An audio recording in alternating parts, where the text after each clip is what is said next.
Welcome to the Leadership of Fools. We are about to up anchor and set sail into the heady ocean of business dilemmas and discussions. Nothing's going to stop us.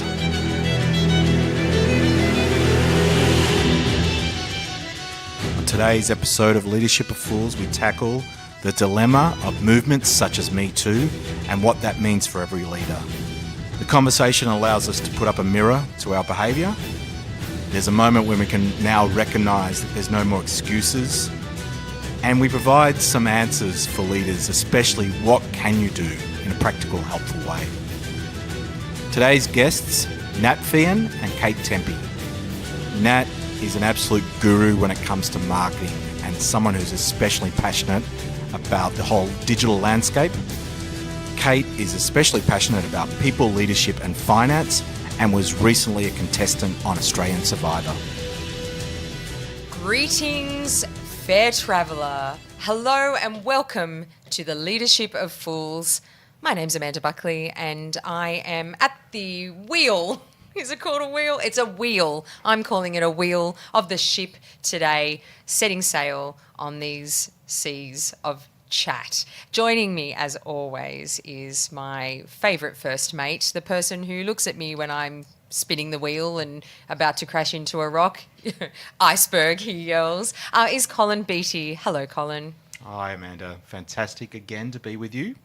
We have some good times, don't we? Absolutely we do. Remember that last time we had? I remember it very well. Wasn't it good? I loved it. See, good times. Colin, today we're going to talk some talk. And before we get to that and we get to our amazing guests, I would like to ask you, what's an achievement you are proud of? This is an audio format and people can't necessarily picture me, but I'm about 5'8" in the old, which is, what is it? I don't know, 175 centimetres. And yet in under 14s, I got a top 5 players in basketball in the state of Victoria, which for those of you who don't know is a state in Australia. Yeah. Awesome. And so I share that with you because I never, basketball was a passion and a love, and I'm very proud of it, but I never reached 6 foot, and my dream was killed that moment that I never reached 6 foot. Joined on the ship today, we have Nat Fian and Kate Tempe. I'm going to ask you guys the same questions because I am very excited to find out what achievements you are proud of. Nat, we'll start with you.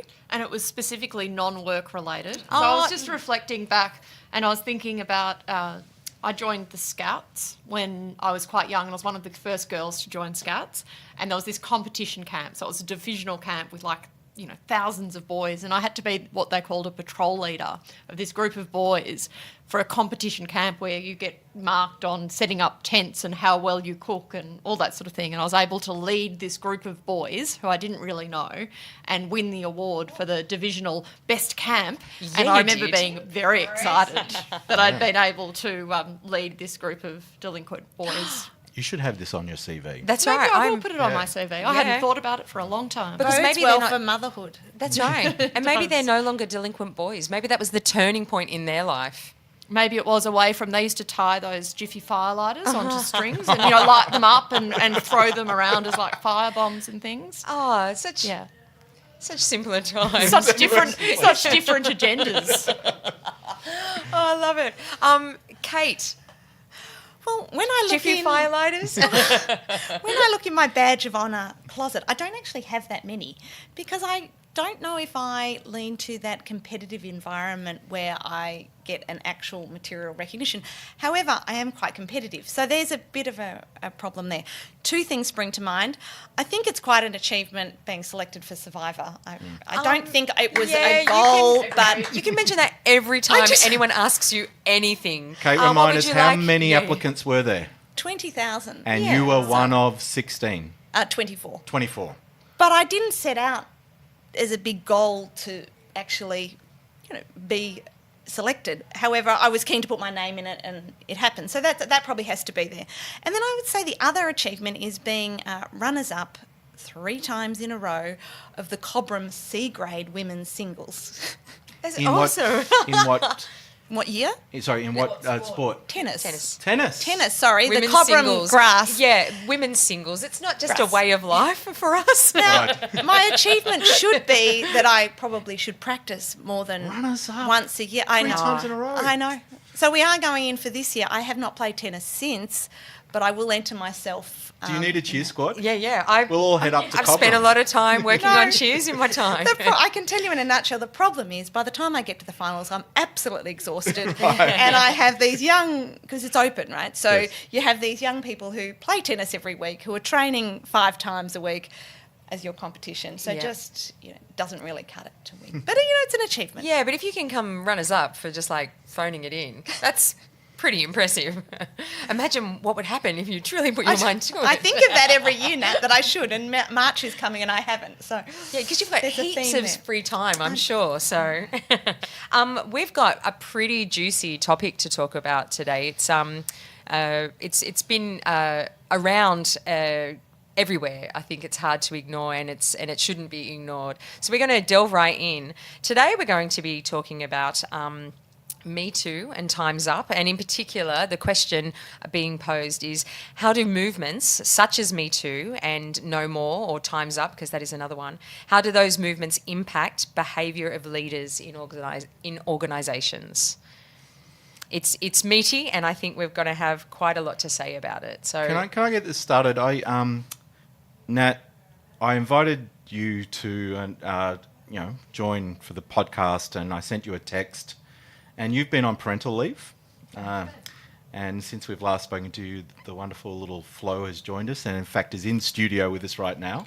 We were texting each other, and you said, "I'd love to come along. Let's do another episode, and I want to talk about Me Too."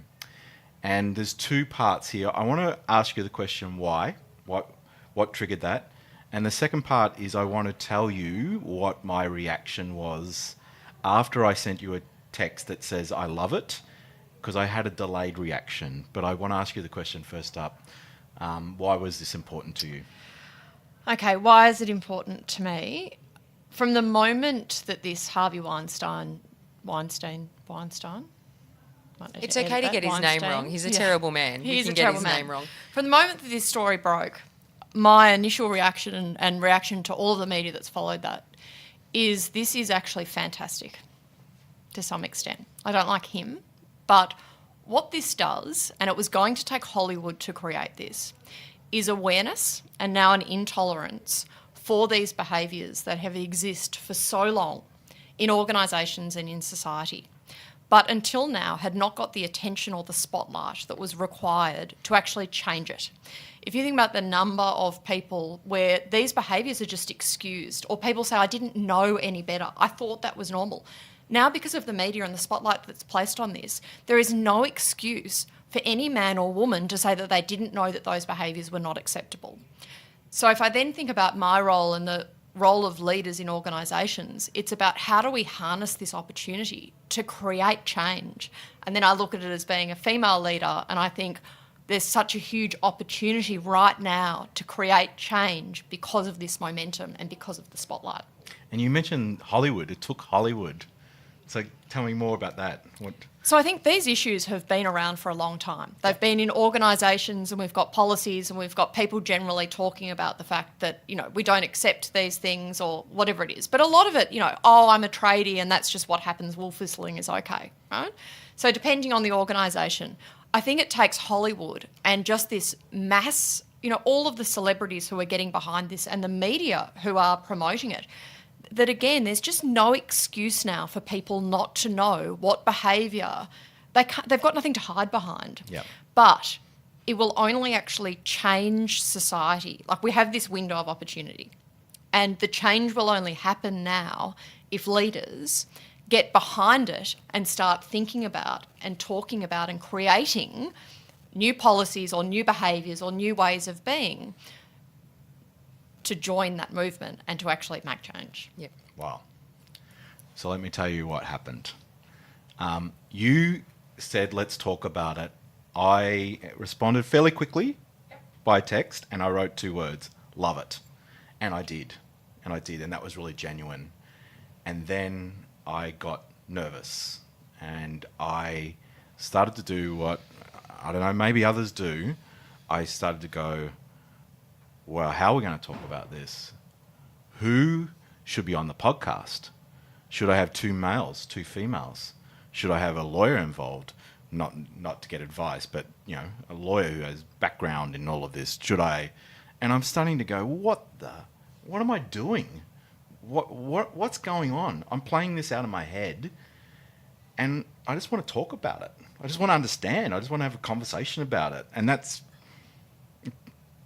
the worst thing that could happen is we don't talk about it. That's right. And I think there's such an important role for it to be not just women who are talking about it. Men need to be part of the conversation. And as the majority of leaders in organisations at this point in time are male, it's absolutely imperative that they're part of the conversation. But no doubt that's scary. It is scary. Yeah. A mirror is very confronting. Yeah.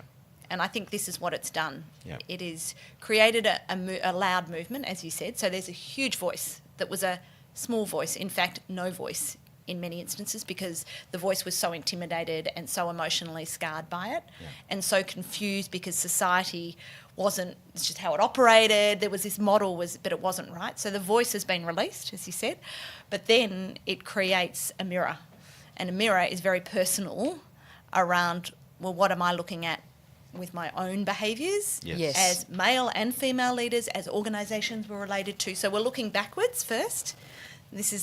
How do we actually have a conversation? People are looking back and they're trying to process it. And then it's looking forward to say, well, what can I do differently? And I don't think we're there yet, are we? We're not in the forward looking just yet. We're still right smack bang in that hard moment of what do I see? And there's a lot of people who I think are very, very scared because often these behaviours are demonstrated by people who have some type of power over others. So I think you've got a lot of people who are very afraid of what they are seeing in the mirror. And then to look at that and then to say, okay, well, I need to, how do I change my own behaviour, or how do I let go of that, and then how do I create change in whatever the environment is that I work in? But, I think we've got a really long way to go. Oh, completely. I know in the entertainment world, and certainly in the world that I'm from, in improv, with lots of improv companies, they're all rewriting or looking at their policies. They're looking at their code of conducts. And so that's really exciting. And the core of it is trust. Trust has been broken down. Yes. And how you build that trust, and I think this is why there's this backward-looking piece, is trust in an organisation such as the Catholic Church. How do you rebuild that? And you need accountability. And with large, powerful institutions like that are not providing transparency, whether it's finances or whether it's the behaviour of their members, and then accountability, it's very hard for people to look forward and to say, how am I going to rebuild that trust with Harvey Weinstein or with a number of... And I think it's very powerful when we're seeing people are being held to account, because that will help people repair. Yeah. Yes. I'd love...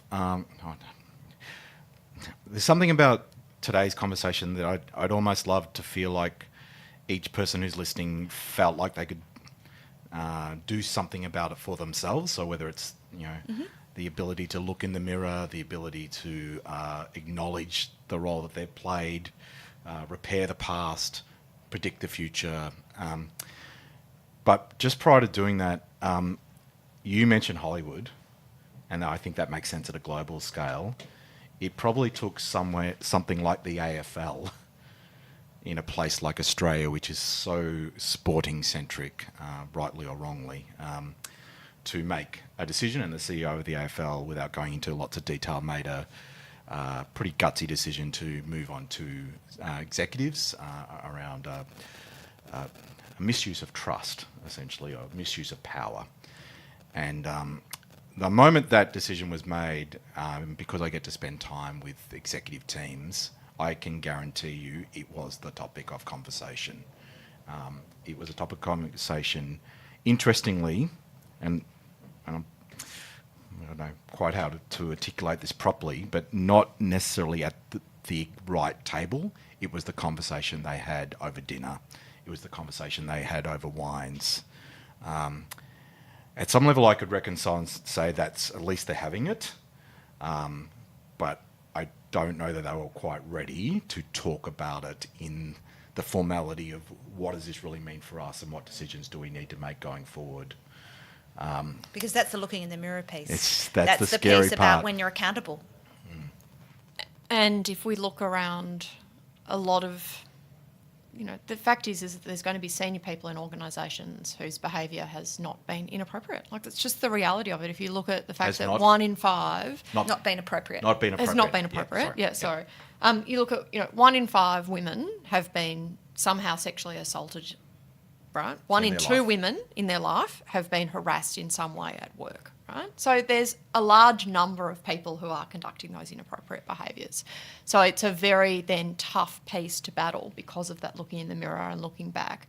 And it's also very hard to define what behaviour, is appropriate and is not appropriate. And I think the thing that I'd love to get to is to never hear the words, they didn't mean any harm by it, or they were just having a bit of fun. They were probably words that I know people, in my kind of career and upbringing that you do hear that excuse that kind of behaviour. But in order to get there, we have to be very clear and help people understand and understand what behaviour is okay and not. And one of the really interesting questions that I often want to ask a guy, and Colin, ask a question to you, is there some kind of scientific hormonal thing where guys in some instances actually do not understand where the boundaries are and what behaviour is or not? Or do you think they just choose not to see it? Or does it need to be defined? Like, do we need to have policies, to your point, Amanda, about specifically what is okay and what's not okay? So let me speak on behalf of all men. Yes, absolutely no pressure, but this is being recorded and there's no pressure. This is a safe space. I think men take a long time to grow up, and they hold on to being a boy, to being they hold on to the spirit of being a boy for as long as they can, and sometimes they hold on to it forever. And to be a boy in a naive world is to be manly and masculine, and I think we do a lot of things not to be attractive to females, but to be attractive to other men, to have friends and to have mates. And I am struck by so much behaviour that is driven, sometimes completely out of awareness, and that is no excuse, but the need to be accepted amongst other boys and other men. So if that's treating a woman with contempt, and that's celebrated by other men, then I'll do it. The Dan Harmon, who is a writer and a creator of... because you've listened to me before. Yep. Did you read his apology? Do you know what I'm referring to? Yes, I did. So he's had a very public... not just an accusation. He's acknowledged that it happened. A former writer of his, he wrote Community, the TV show Community, and he had an interaction with a staffer, and she, after Me Too, she came out and said, "This is what happened to me," and his is one of the very few apologies that reads sincere. He acknowledges everything that's happened and he doesn't shy away from it. He does say something along the lines of the problem for him and his behaviour was he didn't... It's not that he didn't know what he was doing, it's just he didn't know... He didn't know what he was doing because he didn't know the motivation behind what he was doing. And for him it was rejection. He had hit on his staffer, his rider, and she rejected him. And he then started treating her appallingly. Her ideas didn't get taken up. He made her work harder than anyone else. He zeroed in on her. And the thing is he just thought, I'm making the right decisions. And he acknowledges that now, it's because she rejected him. And so at the he time couldn't see it. So he was hurt. So he was dealing from hurt. It was from the little hurt. boy's reaction to rejection. Yep.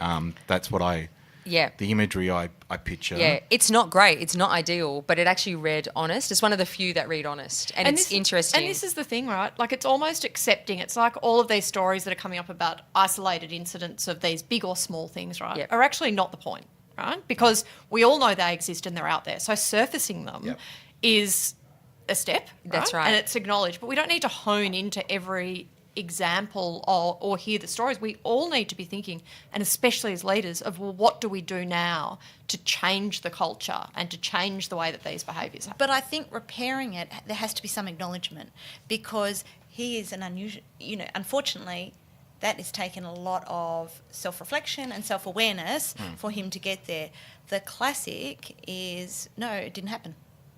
So then you have women again who, largely women, who, there are some different groups, but who have felt intimidated. They are brave enough to speak up, and then they're told again, actually, your facts are not right. Yeah. So actually, there is some work to be done around accountability to say, no, actually, I hear you. And hearing people is a very powerful mending process. And for those people to say, I'll take accountability. I got there because of this. It doesn't repair, it doesn't change. But that acknowledgement then allows people to move on. And having been at the Year 8 information night for an all-boys school yesterday evening, Right, wow. which the one thing that they are focused on, apart from courtesy, love a bit of manners, is taking accountability. Yeah. And I can't help but it is a skill that needs to be learned, and I think men take less of it than women, of their behaviours. It's always someone else's fault. And I think this is a similar thing. And so when you take it right through to your story around, I can really identify with it. They're bruised because of rejection, they're bruised because of power, they're bruised because of pride. Of course they're going to act out. And so it's a massive shift that needs to happen for that actual self-awareness to occur. And then for leaders to be brave enough. Yeah. Even you were thinking about this podcast, Colin, thinking, oh, I'm a bit scared of that. You can see in organisations that there's going to be this real fear to talk about it, to look in the mirror and acknowledge it's happened in every single workplace, and then be able to think, okay, well, how do we change this moving forward? But I think it's going to take, to some extent, I do believe that probably in some instances, it's going to take a brave few to ensure that the conversations are had at those executive tables in order to create the change, because it is a tough conversation and it is tough to look in the mirror. People will naturally shy away from it or revisit their policies, and revisiting your policies is a great place to start. But how do you create the conversation and actually create the change is the question for leaders now. And there's also that element of, from the female perspective as well, of a lot of the instances that we hear where there's a bigger story is about a prolonged incidents of things happening. And I guess now we feel, certainly myself, feel a lot more confident and a lot more powerful at the beginning to go, nope, not acceptable. Yeah. And that hopefully is, and if that's supported, if that's supported by leaders in the workplace, if that's supported in every workplace, that it's okay, I can still work with you. I can say, you know what, you can't do that. Yeah. And that's called a revolution. Yeah. Because we're trying to unwind and say, well, we're arguing the facts. Whereas if it had have been reported, and it's a big step to report it. Oh, completely. Because you need that. But in the moment, then the organisation would be held accountable of what did you do. And there's no excuse for men now. And this is where the media and this piece is actually fantastic from a Donald Trump perspective, from a Harvey Weinstein perspective. It's fantastic because women can't question themselves over thinking, well, maybe he doesn't know, or maybe, we all know. Maybe that's the system. Maybe that's the system. That's right. And so everybody needs to lead by example and have the bravery to call it out, because there are no more excuses, and that kind of behaviour shouldn't be tolerated. Yes, and we should never get to a point now where it's so extreme. It can be just, and we talk about that, that awkward conversation in all the time. Not as in we talk about how to have difficult conversations in the workplace or in anything, and it's early rather than later. So hopefully that the part of the empowering part for women is to be able to go, all right, I'm not going to let that pass, because next time it happens, it'll probably be worse. Or next time, or you find that, 1 year in, you're dealing with someone that is actually making it impossible to work with or work beside. So I hope that, certainly from a base level point of view, is that leaders can support that people are allowed to. If I could just fire up for a bit. One thing I invite my male counterparts to do is stop using crappy excuses like I'm doing this for my daughter. Oh, yeah, great. Thank you. It's that the only way you can empathise is because you've got a daughter. Like come on, grow up. Just grow Yeah. up. That's not the... Yeah, that might be a reason to do it, but Jesus, that's not the reason to do it. Yeah, that's right. It's for every person out there that that's has right. been That's right. victimised in So some way. So I ask us, maybe thematically, I'm actually asking us all to grow up. I'm wondering whether part of this needs to be men being able to talk with men about this, and not in the bullshit way that they've done in the past, but in a real way, because they are scared. Fundamentally, we are all scared, and just being able to reveal that. And the other most pragmatic thing I think I can say is thank goodness for whatever the reason is. If you're out there and you're appointing a female executive, I can feel confident and optimistic that we will see generational change, because it will happen. It's white men have stuffed a lot of things up, and it's time for us to finish up. And I think that's the Donald Trump of the world. He's the last bastion of the fat, overweight, white male, however else you want to describe him. His time's up. He's holding on tight, and they all are. Yeah. But it's only a matter of a couple of years before it's over. And I think it's to Nat's point, it has to be so clearly in our face that in fact you wonder why, and books will be written about it, why Donald Trump was supported in the mass. Oh my goodness. That it is so glaringly obvious now. Everyone's like, I can't look at it anymore. Yeah. Yeah. You know, and what we do now, we're in this paralysed state in the US of we can't look, but how do we move on? And I think, connecting in Hollywood, etc. But it does come down to who is listening to this around what they can do. Yeah. Because we can read about Yep. Donald Trump. It's very out there in Hollywood, out there in the US, and in our Australian Parliament. It's being talked about. Whether it's being resolved in a way that we agree, I'll leave that to us to decide. Yeah. But I think it's what do you do when you wake up every day, and how can you actually, as a male or a female, contribute to a better working environment? Yeah, with getting to that pointy end of the conversation, do we have, I guess, in not necessarily takeaways, but I felt like that was the beginning of an action plan. Does everyone have an idea of what that action plan might be for them, their workplace or their... I don't know whether this is enough, but I wonder whether it's I don't know, maybe I had never thought about the power of the mirror as much as I've thought about it as part of this conversation. And if you haven't done it yet, look in the mirror. I looked in the mirror. Kate, you and I met at university, and I reflected on a couple of things about my behaviour at university, and that I had no idea until the last 12 months was actually completely off the mark. Right. And I'm embarrassed by it. I'm actually embarrassed. And it took me to share that with my son, Will, who's 15, who just looked at me and said, Dad, you did what? And I could just look and see in his eyes that he was actually genuinely disappointed in me. And he didn't excuse that it was 25 years ago. Like, Yeah. that didn't cut it. Like, Dad, are It's you so serious? black and white for the younger generation. Yeah. And so I felt like shit, but I needed to. Yeah, and he's seeing, like, he's obviously being led by someone who knows. Like, so... But that is so brave. Yeah. And such an amazing step, rather than your son following in footsteps Yeah, of exactly. a general kind of aura of seeing some disrespect or anything else. Like, that is actually changing a generation by looking at it in the mirror and acknowledging it that it happened. I didn't feel brave. I felt like shit. I'm sure, but that's the kind of behaviour that's required to change it Yeah, forever talk and to with- create that revolution that you spoke about, Kate. Yeah, to talk with our boys, our boys and show them, Colin, that's really moving. That's really amazing. But I think Yeah. the follow-on question, and I've Yep. had this with both my children, is what would you do differently? What would you do differently if you were the one with power, and what would you do differently if you were the receiver or the and there is plenty of material to scenario test that with Yep. them. Yep. And I think they have a clearer view around tolerances, but I think making sure people have the confidence to what would you do Yep.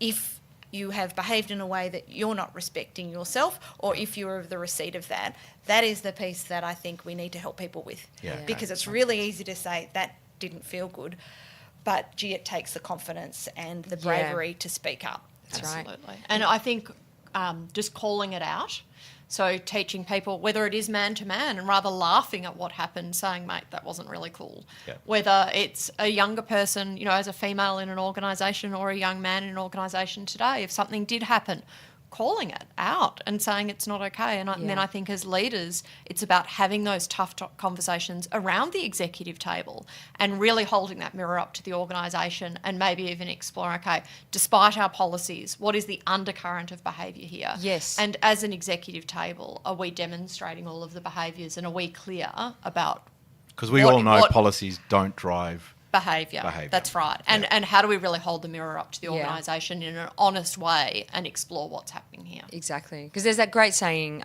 the behaviour we walk past is the behaviour we accept. So I think that's a really amazing place to start, is just to make sure that we don't walk past it anymore. And I don't think we can. I think I'd be very hard-pressed to find anyone who says that that they don't feel like it's being called out. We have this moment in time right now to create a revolution, to your point.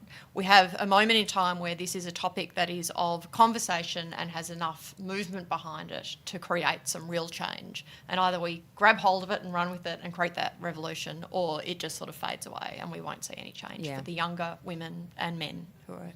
Well, we at Leadership of Fools are definitely going to grab hold of it and run with it. Kate, to finish? And finally, I would encourage everyone to talk about your stories. It's really important for people to be informed who are not of the generation. Yes. So they understand it. So there's big mind shifts that need to take place, and it doesn't happen based on a hashtag. No. It actually it happens because you have empathy for someone. It may be your daughter that is the catalyst, but for them to understand the experience so people are heard. Yeah. So where you have an opportunity to share a story, I would encourage you to do that. Yeah. Beautiful. Well, thank you so much. This was a really important conversation to have, and I think just the beginning of many conversations around this topic. Let's keep talking, and for now, let's keep sailing.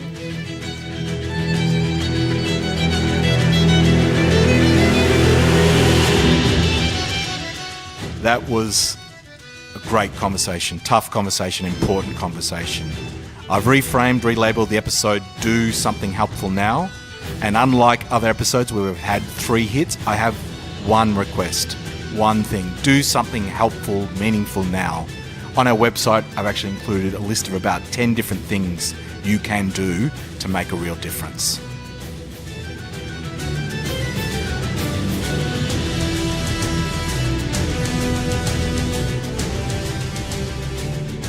Leadership of Fools is a Somersault production. Somersault works with organisations through transformation and growth. Please subscribe to our podcast via iTunes or wherever you do your listening. And don't forget to visit leadershipoffools.com.